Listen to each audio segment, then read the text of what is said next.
Imalwa said the case relates to medicine bought from a company in China, but it turned out that their supplier is in South Africa. The case relates to medicine which was bought from a company in China, but when they tendered, their supply was in South Africa. They indicated the supplier is a company in South Africa.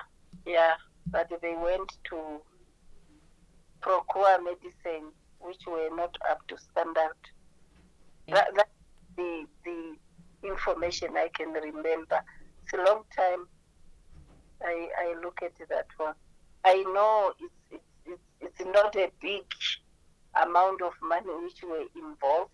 It's 400 something thousand which was involved in that tender. It's not $1 million or $500,000. It's almost about $500,000. Investigations is now done, as I say.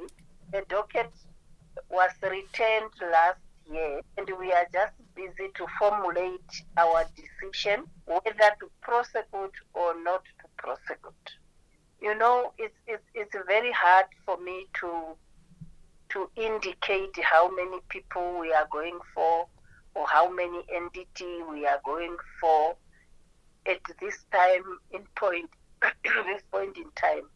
The Anti-Corruption Commission Director General Paulus Noa stated that there were existing cases involving the Ministry of Health even before receiving a letter from the current Health Minister, Esperance Luvindao, to investigate violations by the Namibian Medicines Regulatory Council. Generally, there is corruption going on in the allegations of theft of medicine in the ministry.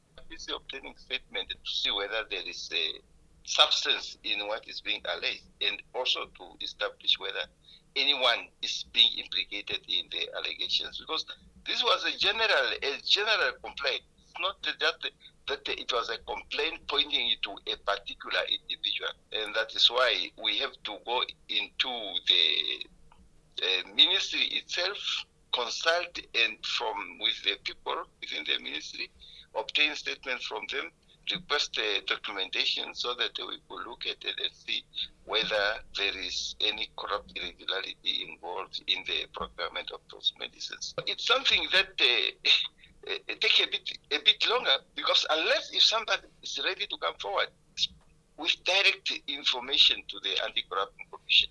The challenge Anti-Corruption Commission often fails is that people talk so much about corruption, but no one is prepared to come forward with specific information about that allegations of corruption, you see.